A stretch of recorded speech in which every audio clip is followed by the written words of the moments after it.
لوگوں کو اللہ پر ایمان لانا، قرآن کی ابتدائی جو آیات ہیں ان کے اندر اللہ نے صرف یہی نازل فرمایا۔ 10 سال کے بعد احکامات نازل ہونا شروع ہوئے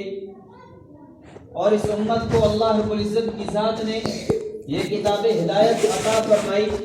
کہ تمہارا کوئی بھی مسئلہ ہو، تمہیں کوئی بھی پریشانی ہو، اس قرآن کے ساتھ لو لگا لینا، قرآن سے پوچھ لینا، قرآن تمہیں بتائے گا تمہاری بیماریوں کا علاج کیا ہے، تمہاری پریشانیوں کا کیا حل ہے، اور تمہارے جتنے بھی ضرورتیں ہیں وہ ساری کی ساری قرآن کے ذریعے سے اللہ رب العزت کی ذات پوری کر دیں گی۔ آج میں اور آپ نے یہ سمجھ لیا کہ قرآن صرف دم دارو کی کتاب ہے، اگر گھر کے اندر کوئی پریشانی ہے ختم کروا دیں گے، مولوی صاحب ختم کر دینا، ہمارا یہ کام ہو جائے، کوئی بیمار ہے ختم کروا دیں گے، اور ختم کرنے والے بھی آتے ہیں، کھا پی کے چلے جاتے ہیں، ہر ایک کو پتہ ہے وہ کیسے پڑھتے ہیں، اللہ ماشاء اللہ بہت کم ایسے ہوتے ہیں جو قرآن کو صحیح پڑھنا جیسے پڑھنے کا حق ہے ایسے پڑھتے ہیں۔ قرآن اس مقصد کے لیے نہیں بلکہ ہمارے استاد محترم رائمنڈ کے استاد الحدیث حضرت مولانا فہیم صاحب دامت برکاتہ العالیہ وہ فرمایا کرتے تھے جب ہمیں ترمذی شریف پڑھاتے تھے کہ اکابرین کے مجربات ہیں کہ قرآن کی فلاں آیت پڑھو فلاں بیماری کا علاج ہے، فلاں آیت پڑھو فلاں بیماری کا علاج ہے، یہ دانت درد کا علاج ہے، یہ سر درد کا علاج ہے، یہ پیٹ درد کا علاج ہے، یہ گھر کے اندر برکت کا علاج ہے، یہ ان کے مجربات ہیں جو انہوں نے لکھ دیے ہیں، اور اس کے اندر کوئی شک نہیں اللہ کی ذات ان کے ذریعے سے علاج کر دیتے ہیں، اللہ کی ذات ان کے ذریعے سے بیماروں کو تندرست کر دیتے ہیں، اللہ کی ذات ان کی برکت سے بیماروں کو شفا دیتے ہیں، اللہ کی ذات ان کی برکت سے پریشانیوں سے نجات عطا فرماتے ہیں، اللہ تعالیٰ کی ذات ان کی برکت سے گھریلو جھگڑوں سے نجات عطا فرماتے ہیں۔ لیکن فرمایا یقین کی بات ہے، ان حضرات کا یقین تھا، یقین کی بنیاد پر انہوں نے یہ کتابیں بھی لکھ دی، اپنے مجربات، ان کے پاس مریض آتے تھے، بابا جی دم کر دیں، حضرت یہ دم کر دیں، وہ دم کر دیتے تھے، اللہ کی ذات اس کی برکت سے ٹھیک کر دیتے تھے۔ کتاب لکھنے والوں نے لکھ دی کہ فلاں آیت فلاں بیماری کا علاج ہے، فرمایا حقیقت ایسے نہیں، یہ بالکل ٹھیک ہے، فلاں بیماری کا علاج قرآن کی آیت ہے، لیکن صرف وہی آیت نہیں، فرمایا کہ صرف صحیح طور پر بسم اللہ الرحمن الرحیم جیسے پڑھنے کا حق ہے ایسے تم پڑھ دو، اور بسم اللہ بھی قرآن کی آیت ہے، اس ایک آیت قرآنی کو یاد کر لو، الف لام میم قرآن کی آیت ہے، اس کو یاد کر لو، ثم نظر مختصر ترین آیت ہے قرآن کی، اس کو یاد کر لو، اور کوئی بھی قرآن کی آیت ہے اگر آپ نے یاد کر لی اور آپ نے یقین کے ساتھ، چاہے آپ کو کوئی بھی بیماری ہے، چاہے جسمانی بیماری ہے، چاہے روحانی بیماری ہے، چاہے اولاد نافرمان ہے، چاہے کچھ بھی ہے، جو بھی بیماری مسئلہ پریشانی ہے اس کا علاج قرآن کی اس آیت کے ذریعے سے کر سکتے ہو۔ شرط یہ ہے کہ یقین کامل ہو کہ ایک اللہ کی ذات کرنے والے ہیں، اور اللہ کی ذات اس قرآن کی برکت سے بیماروں کو شفا دیتے ہیں، اللہ کی ذات اس قرآن کی برکت سے پریشانیوں سے نجات عطا فرماتے ہیں، اللہ کی ذات اس قرآن کی برکت سے گھریلو جھگڑوں سے نجات دیتے ہیں، اللہ کی ذات اس قرآن کی برکت سے فتح و نصرت عطا فرماتے ہیں۔ اللہ رب العزت کی ذات نے بارہا میں تجربہ کروایا ہے، قرآن کے اندر کتنے واقعات ہیں، احادیث نبویہ کے اندر کتنے قرآن کے واقعات اللہ رب العزت کی ذات نے اپنے پیارے محبوب علیہ السلام کی زبانی ہمیں وہ دکھلا دیے ہیں، حدیث مبارکہ بھری پڑی ہیں، حضرات صحابہ کرام کے واقعات قرآن کے ذریعے سے ان کی بیماریوں کا علاج ہو گیا۔ صرف سورہ واقعہ ہے، ایک بندہ سورہ واقعہ یاد کر لیتا ہے، وہ رات کو ہر روز پڑھتا ہے، اس کے گھر کے اندر کبھی فاقہ نہیں آ سکتا۔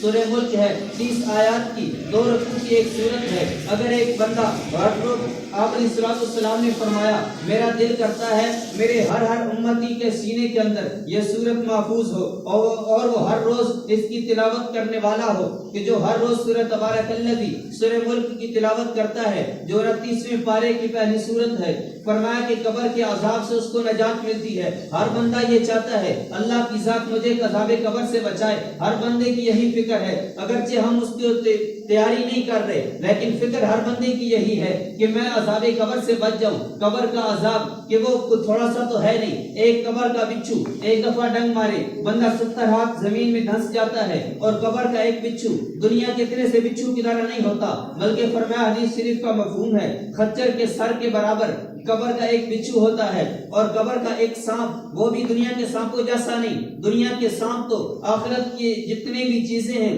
یا جتنے بھی نعمتیں اللہ کی ذات نے دنیا کے اندر دی ہیں وہ جنت کی نعمتوں کی, اور دنیا کے اندر کتنی نقصان دہ چیزیں ہیں یا آخرت کے جہنم کے عذابات کی ایک مثل اللہ نے بتا دی تاکہ ذہن کے اندر ایک بات آ جائے کہ آخرت میں سانپ بھی ہوں گے, آخرت میں بچھو بھی ہوں گے, آخرت میں انار بھی ہوں گے, آخرت میں سیب بھی ہوں گے, آخرت کے اندر اتنی نعمتیں بھی ہیں جنت کے اندر, جہنم کے اندر اتنے عذابات بھی ہیں. یہ وعدے بھی یہ وعیدیں بھی یہ ساری کی ساری اگر یہ ہم ان پر یقین کر لیں, اسی کا نام ایمان ہے. اور اسی ایمان کے بلبوتے پر انسان نیکی کرتا ہے, گناہوں سے بچتا ہے, تو جہنم کے عذابات سے بچانے والی سورت سورہ تبارک الذی ہے. ایک بندہ صرف سورہ تبارک الذی یاد کر لیتا ہے, قرآن کا کوئی حصہ اور یاد نہیں, لیکن ہر روز اس کو پڑھتا ہے, اللہ کی ذات عذاب قبر سے اس کو نجات عطا فرمائیں گے. ایسی قرآن کی کوئی ایک سورت صرف بسم اللہ الرحمن الرحیم ہمارے استاد محترم فرمایا کرتے تھے, یہ بھی اگر یقین کامل کے ساتھ بندہ پڑھتا ہے, کسی بھی بیماری کے لیے پڑھتا ہے, اللہ کی ذات اس کو نجات عطا فرماتے ہیں. سیدنا فاروق اعظم رضی اللہ تعالیٰ عنہ کا دور حکومت ہے, دور خلافت چل رہا ہے. ایک بندہ آتا ہے, حضرت امیر المومنین میرے سر میں شدید درد ہے, آپ میرے سر میں کوئی دم کریں, کوئی دارو کریں. حضرت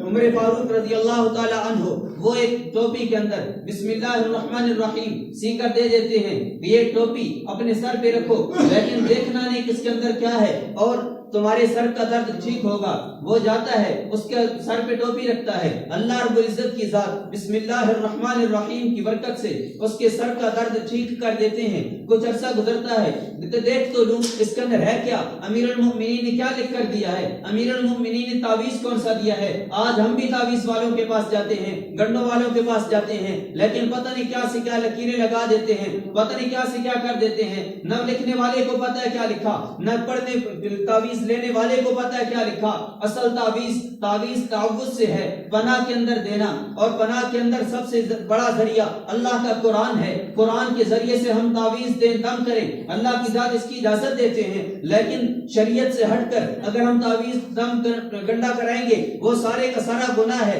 کرنے والا بھی گناہگار اور کروانے والا بھی گناہگار. جیسے کہ ہاتھ دکھانے والا فرمایا کہ نجومی کے پاس بندہ جائے گا اس کا ایمان زائد ہو جائے گا, تو اللہ حضرت عمر فاروق رضی اللہ تعالیٰ عنہ نے اس کو تعویذ دیا, ٹوپی کے اندر سی کر بسم اللہ الرحمن الرحیم دی. کچھ عرصے کے بعد بندہ کھول کے دیکھتا ہے, ارے ہے کیا,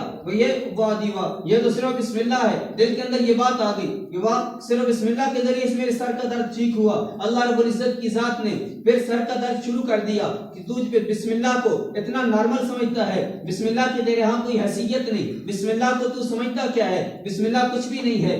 سر کا درد پھر شروع ہو جاتا ہے, تو پھر جاتا ہے فاروق اعظم رضی اللہ عنہ کی خدمت میں, امیر المؤمنین سر کا درد پھر شروع ہو گیا کہ کھول کے دیکھا تو نہیں تھا, ہاں امیر المؤمنین مجھ سے غلطی ہو گئی, میں نے کھول کے دیکھ لیا تھا. حضرت فاروق اعظم رضی اللہ تعالی عنہ دوبارہ لکھ کے دیتے ہیں اور کہتے ہیں اب کھول کے دیکھنا نہیں, وہ اس کا سر کا درد اللہ کی ذات دوبارہ ٹھیک کر دیتے ہیں. اور پھر کچھ عرصے کے بعد پھر اسے شیطان کہتا ہے دیکھ تو دیکھ ہے کیا, پھر وہ دیکھتا ہے بسم اللہ الرحمن الرحیم لکھی ہوتی ہے. پھر دل کے اندر یہ بات آتی ہے, واہ جی واہ, صرف بسم اللہ کے ذریعے سے میرا سر کا درد ٹھیک ہوا, یہ بھی کوئی چیز ہے.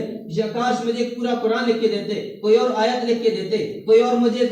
چیز دیتے, لیکن سر کا درد پھر شروع ہو جاتا ہے. پھر تیسری مرتبہ جاتا ہے, فاروق اعظم رضی اللہ عنہ فرماتے ہیں پھر کھول کے دیکھا ہے, ہاں کھول کے دیکھا ہے. فرمایا میں تجھے دوں بھی صحیح, تیرا یقین نہیں رہا, اس لیے اب تیرا سر کا درد ایسے ٹھیک نہیں ہوگا. اس لیے شرط یہ ہے کہ اللہ کے کلام پر ہمارا یقین ہو, چاہے وہ بسم اللہ ہے, چاہے کوئی اور قرآن کی آیت ہے, قرآن کے ساتھ ہماری لو ہو, قرآن کے ساتھ ہمارا تعلق ہو. اور اگر ہم قرآن ہمارے دروازے کے اوپر والے خانے کے اندر بند پڑا ہے اور اس کے اوپر گرد و غبار جمع ہے, وہ قرآن ہمارے گھر کے اندر برکت کا ذریعہ کبھی نہیں بن سکتا. وہ قرآن ہمارے گھر کے اندر نحوست کا ذریعہ بنے گا. کیوں؟ اللہ کے قرآن کے ساتھ ہم نے بے توجہی کی, اللہ کی ذات ہمارے ساتھ بے توجہی برتیں گے. اور وہی قرآن ہمارے جیسے یادی بھی